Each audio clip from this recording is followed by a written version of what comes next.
UP 9 बजे आप देख रहे हैं, आपके साथ मैं हूं चांदनी धवन और बुलेटिन की शुरुआत बड़ी खबर के साथ करते हैं जो लखनऊ से मिल रही है। पासिंग आउट परेड में जाएंगे सीएम योगी आदित्यनाथ। महिला रिक्रूट सिपाहियों की होगी पासिंग आउट परेड।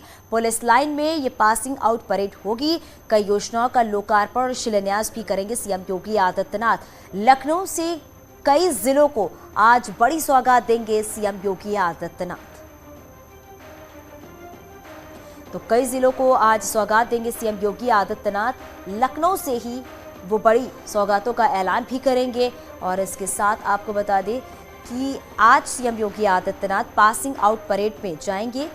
महिला रिक्रूट सिपाहियों की पासिंग आउट परेड होगी जिसमें सीएम योगी आदित्यनाथ शामिल होंगे। पुलिस लाइन में ये पासिंग आउट परेड होगा। और इसके साथ ही सीएम योगी आदित्यनाथ कई योजनाओं की सौगात भी देंगे। तो सीएम योगी आदित्यनाथ लगातार विकास योजनाओं का शिलान्यास और उद्घाटन कर रहे हैं। आपको ये भी बताते चलें कि आज सीएम योगी आदित्यनाथ किन किन कार्यक्रमों में शामिल होंगे। लखनऊ में पासिंग आउट परेड में शामिल होंगे। महिला पासिंग आउट परेड में मुख्य अतिथि होंगे। लखनऊ में पेंशन वितरण कार्यक्रम में भी शामिल होंगे सीएम योगी आदित्यनाथ। इसके साथ ही लखनऊ में सिंचाई परियोजनाओं का शिलान्यास भी करेंगे। लखनऊ में ऑक्सीजन प्लांट का उद्घाटन करेंगे सीएम योगी आदित्यनाथ। लखनऊ में स्वास्थ्य योजनाओं का लोकार्पण और शिलान्यास भी करेंगे सीएम योगी आदित्यनाथ। दिल्ली में बने आपको बता दें कि यूपी अतिथि गृह का ऑनलाइन लोकार्पण करेंगे, जबकि नोएडा में संभागीय वाणिज्य कर कार्यालय भवन का उद्घाटन करेंगे। तो आज पूरे दिन पर सीएम योगी आदित्यनाथ का क्या कुछ कार्यक्रम रहने वाला है, किन किन कार्यक्रम में शामिल होंगे, ये भी हमने आपको बताई है। और चलिए सीधे आपको लखनऊ लिए चलते हैं जहां पर हमारे सहयोगी ऋषभ हमारे साथ लाइव है। ऋषभ, क्या जानकारी मिल पा रही है? सीएम योगी आदित्यनाथ आज लखनऊ में रहकर कई योजनाओं की सौगात देंगे। उसके साथ ही साथ ये भी है कि पासिंग आउट परेड में भी मुख्य अतिथि के तौर पर शामिल होंगे सीएम योगी आदित्यनाथ। देखिए, जो सबसे अहम रहने वाला है वो आज लखनऊ पुलिस लाइन के कार्यक्रम में सीएम योगी आएंगे। 9:30 बजे लखनऊ पुलिस लाइन पहुंचेंगे। यहां पर जो महिला रिक्रूट सिपाही हैं जो आज उत्तर प्रदेश पुलिस का हिस्सा बन जाएंगी, 518 जो महिला सिपाही हैं वो आज यूपी पुलिस का हिस्सा बन जाएंगी। 244 इसमें पुरुष सिपाही भी शामिल हैं। तो आज यहां पर उस परेड का मान प्रणाम स्वीकार करेंगे सीएम योगी मुख्य अतिथि के तौर पर। यहाँ पर जो महिला सिपाही है उनके परिजन भी यहाँ पर उपस्थित हैं। वो भी इस बात का गवाह बनेंगे कि उनके घर की जो युवतियाँ थी वो किस तरह से ट्रेनिंग पूरी करके आज उत्तर प्रदेश पुलिस का हिस्सा बनेंगे। 9:30 बजे सीएम योगी यहाँ पर पहुँचेंगे और उसके बाद लखनऊ पुलिस लाइन में ये कार्यक्रम शुरू होगा। कई जिलों में जहाँ पर पुलिस लाइन में ट्रेनिंग चल रही है महिला सिपाहियों की, वहाँ आज उनका भी यूपी पुलिस का वो हिस्सा बनेंगे। इसी के साथ साथ 2 साल पहले जब लखनऊ को पुलिस कमिश्नरेट बनाया गया था उस वक्त कोई स्थायी भवन नहीं था। आज स्थायी भवन का शिलान्यास करेंगे। यहीं से वर्चुअल माध्यम से सीएम योगी तो राजधानी लखनऊ के पुलिस कमिश्नरेट को जो भवन मिलने वाला है उसका शिलान्यास होगा। और तमाम अन्य जो भवन है, कहीं पर बैरक्स बनी है तो उनका शिलान्यास होगा। जहां पर कंप्लीट हो चुका है कंस्ट्रक्शन का काम उसका लोकार्पण किया जाएगा। तो कुल मिला के पुलिस और गृह विभाग से जुड़े हुए जो निर्माण कार्य हुए हैं आज उनके कहा जा सकता है कि उत्तर प्रदेश को बड़ी सौगात मिलने वाली है। जिस तरीके से आज सीएम योगी आदित्यनाथ लखनऊ में रहते हुए कई सौगातें देने वाले। बहुत शुक्रिया इस पूरी जानकारी के लिए। आगे बढ़ते और बात करते हैं कानपुर की। तो कानपुर दौरे पर केंद्रीय मंत्री नितिन गडकरी लखनऊ कानपुर एक्सप्रेस वे का भूमि पूजन करेंगे और इस दौरान उनके साथ रक्षा मंत्री राजनाथ सिंह भी और सीएम योगी आदित्यनाथ भी मौजूद रहेंगे। आपको बताते चले कि इस एक्सप्रेसवे की लंबाई जो है वो 63 किलोमीटर होगी, जिसके निर्माण में करीब 4,200 करोड़ रुपए खर्च होंगे। इसके साथ ही एक्सप्रेसवे कई अत्याधुनिक सुविधाओं से भी लैस होगा।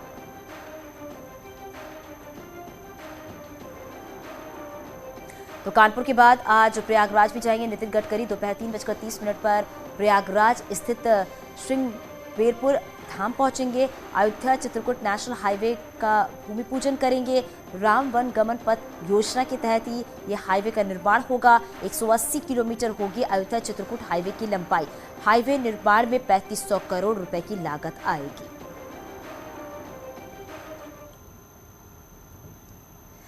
आगे बढ़ते और बात अब करते हैं ओमिक्रॉन की। तो मेरठ में ओमिक्रॉन के 5 नए मामले सामने आए हैं। मेरठ केरल बिहार से लौटे हैं 3 लोगों में इसकी पुष्टि हुई है। संपर्क में आए 2 अन्य लोग भी संक्रमित हुए हैं। मेरठ में ओमिक्रॉन मरीजों की कुल संख्या 6 हो गई है। कोरोना के 86 नए मामले सामने आए हैं। तो लगातार ओमिक्रॉन के मामले बढ़ते चले जा रहे हैं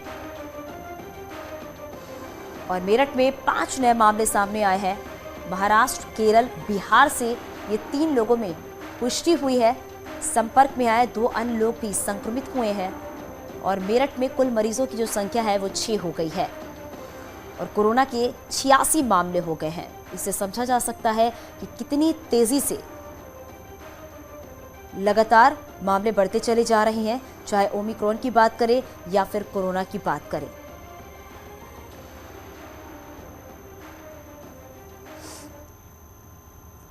और बात छापेमारी की भी कर लेते हैं तो आगरा में आईटी की रेड जारी। 4 जूता कारोबारियों पर आयकर विभाग की रेड। 15 ठिकानों पर चल रही है छापेमारी। मन्नू, मानसी चंद्रा, विजय आहूजा, राजेश सहगल के ठिकानों पर छापेमारी चल रही है। तो कल से ही आगरा में कारोबारियों के फैक्ट्री घर पर छापेमारी चल रही है। इस दौरान मोबाइल, लैपटॉप, कई अहम दस्तावेज भी मिले हैं। ताजनगरी आगरा में इनकम टैक्स विभाग की कार्रवाई अभी जारी है।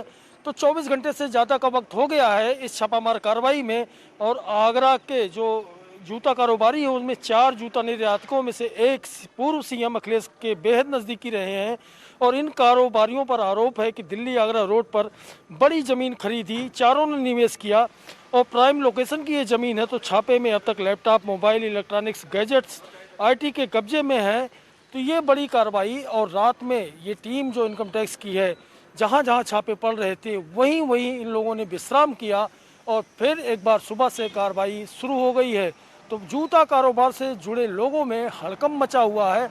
जो 1380 करोड़ से ज़्यादा का लक्ष्य निर्धारित किया गया था इनकम टैक्स के जरिए, तो वो लक्ष्य हासिल नहीं हुआ और 685 करोड़ रुपए ही जो है टैक्स के रूप में आए। तो इसको लेकर के चौंक गई थी इनकम टैक्स की टीम और उसके बाद जो निवेश इनका था कारोबारियों का वो ज़्यादा था और जिस तरह से एडवांस टैक्स जमा करना था वो कम था। इसी को आधार बनाते हुए यह ज़बरदस्त कार्रवाई ताजनगरी आगरा में लगातार 24 घंटे से ज़्यादा हो गए हैं लेकिन जारी है। कैमरामैन बंटी के साथ हिमांशु त्रिपाठी, न्यूज़ 18 आगरा। तो आगरा में छापेमारी तो चल ही रही है, इसके साथ ही साथ कानपुर में भी छापेमारी चल रही है। जीएसटी की रेड, पान मसाला पैकेजिंग मटेरियल बनाने वाले पर रेड। करीब 1.25 करोड़ का सामान सीज किया गया है। बिना इनवॉइस टैक्स के आपूर्ति कर रहे थे ये माल। 2 फर्म और 24 लाख का टैक्स और जुर्माना। कपूर, फ्लेक्सिबल और लेटेस्ट केमिकल पर ये छापेमारी। तो आपको बता दें कि 2 फर्म पर और 34 लाख का जुर्माना लगाया गया है। कल से जीएसटी की रेड देखने को मिल रही है। कानपुर में पान मसाला से जुड़ी 2 कंपनी पर छापेमारी चल रही है। करीब 1.25 करोड़ का सामान जब्त किया गया है। बिना इनवाइस टैक्स की सप्लाई कर रहे थे ये माल। 34 लाख रुपए टैक्स का जुर्माना लगा है।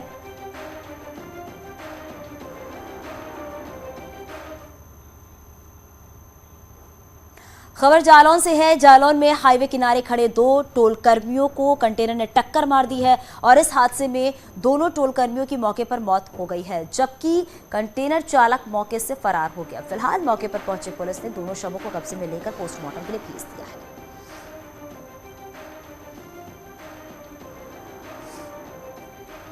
दो कर्मचारी थे, शिशुपाल और एक रामू सिंह। दोनों यहाँ से आटा दवाई लेने जा रहे थे। पीछे से कंटेनर उछलता हुआ निकल, दोनों की मौके पे मौत हो गई। ये दोनों बताया जा रहा था कि करीब टोल प्लाजा के आगे 500 मीटर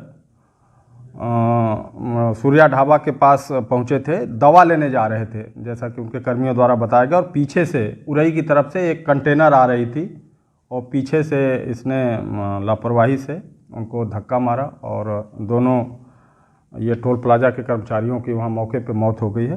पुलिस को पता चला तो तत्काल ही कंटेनर का पीछा किया गया। फिलहाल कालपी थाने की मदद से और आटा थाने के सहयोग से जो है कंटेनर और ये उसका चालक हिरासत में ले लिए गए हैं। और खबर आगरा से आपको बता दें, बदमाशों और पुलिस के बीच मुठभेड़ हुई है। एक बदमाश को गोली भी लगी है और गोली लगने से बदमाश घायल हो गया है। फैक्ट्री मैनेजर के घर में लूटपाट का ये आरोप है। थाना कमला नगर इलाके की ये वारदात बताई जा रही है। तस्वीरें भी आप उस वक्त की देख रहे हैं जब पुलिस और बदमाशों के बीच ये मुठभेड़ हुई। इस मुठभेड़ के दौरान जो सामान बरामद किए गए हैं उसकी तस्वीर भी आप देख रहे हैं। 2, 3, 3:30 CIW टीम और स्वेट टीम द्वारा जब 2 बदमाशों को घेरा गया तो उनके द्वारा पुलिस पर फायरिंग की गई और पुलिस द्वारा काउंटर फायरिंग में एक बदमाश के गोली लगी और दूसरा अंधेरे का फायदा उठाकर भागने में सफल रहा। गोली लगने वाले बदमाश का नाम सोनू पंजाबी उर्फ रोहित है, जिसके पास से 5.5 लाख रुपए, मोटरसाइकिल और तमंचा और कारतूस बरामद हुए हैं।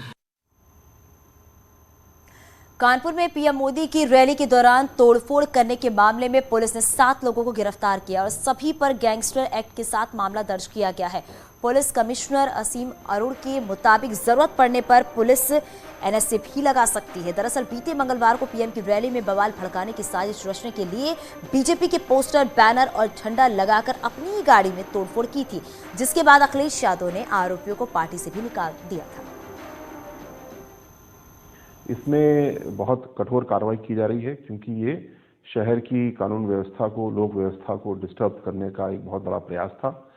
किसी को भी चुनाव प्रक्रिया को या सामान्य रूप से शांति व्यवस्था को डिस्टर्ब करने का मौका नहीं दिया जाएगा और इन्होंने बहुत बड़ी गलती की है, अपराध किया है, जिसके लिए इन्हें गिरफ्तार किया गया है। इसमें हम लोग गैंगस्टर एक्ट के तहत कार्रवाई कर रहे हैं और यदि आवश्यकता होगी तो नेशनल सिक्योरिटी एक्ट का भी प्रयोग किया जाएगा। बीजेपी के वरिष्ठ नेता डॉक्टर मुरली मनोहर जोशी का आज जन्मदिन है। सीएम योगी आदित्यनाथ ने ट्वीट करके उन्हें जन्मदिन की शुभकामनाएं दी हैं। ट्वीट में उन्होंने लिखा है कि लोकतांत्रिक मूल्यों की श्रेष्ठ अभिव्यक्ति राम मंदिर आंदोलन में अग्रणी भूमिका निभाने वाले बीजेपी परिवार के वरिष्ठ सदस्य, हम सभी के मार्गदर्शक आदरणीय डॉक्टर मुरली मनोहर जोशी को जन्मदिन की हार्दिक बधाई। प्रभु श्री राम से आपके उत्तम स्वास्थ्य और दीर्घायु जीवन की कामना है।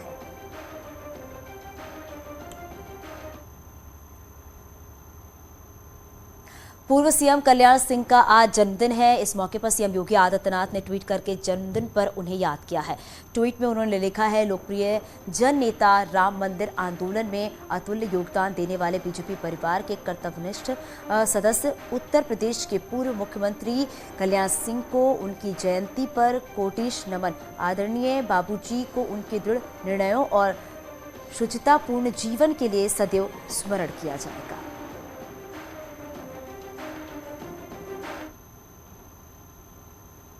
और यहां रुकेंगे छोटे से ब्रेक के लिए।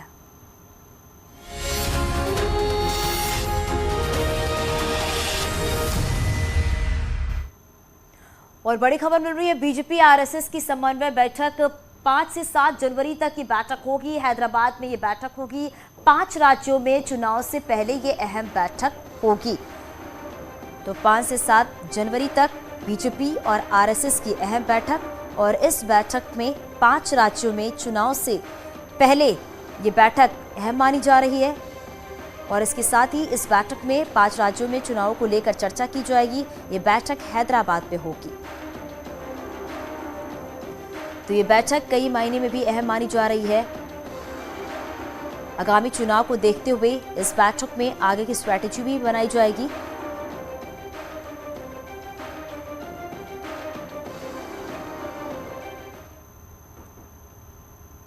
Real estate company ACE group से जुड़े करीब 25 ठिकानों पर आयकर विभाग की छापेमारी जारी है। आयकर विभाग की टीम मंगलवार सुबह से ही कंपनी के नोएडा, दिल्ली, आगरा और बागपत के ठिकानों पर छानबीन कर रही है। एसीई ग्रुप के मालिक अजय चौधरी, जो एसपी अध्यक्ष अखिलेश यादव के करीबी बताए जाते हैं, बताया यह भी जा रहा है अजय चौधरी वित्तीय लेन देन में गड़बड़ी और टैक्स चोरी को लेकर आयकर विभाग के रडार पर पहले से ही थे।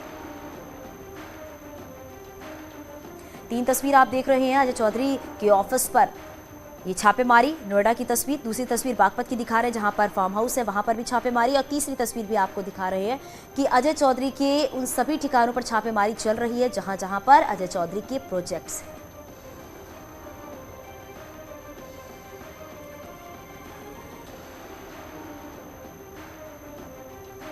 तो एसीई ग्रुप पर टैक्स चोरी का आरोप है, लेन देन में गड़बड़ी का भी आरोप है, जिस आधार पर अजय चौधरी इनकम टैक्स की रडार पर, और ये छापेमारी की 3 तस्वीर आप देख रहे हैं। ये नोएडा के ऑफिस पर भी छापेमारी चल रही है। हालांकि इस छापेमारी में क्या कुछ चीजें बरामद की गई हैं, अभी इस पे कुछ भी नहीं कहा जा सकता है, क्योंकि छापेमारी चल रही है।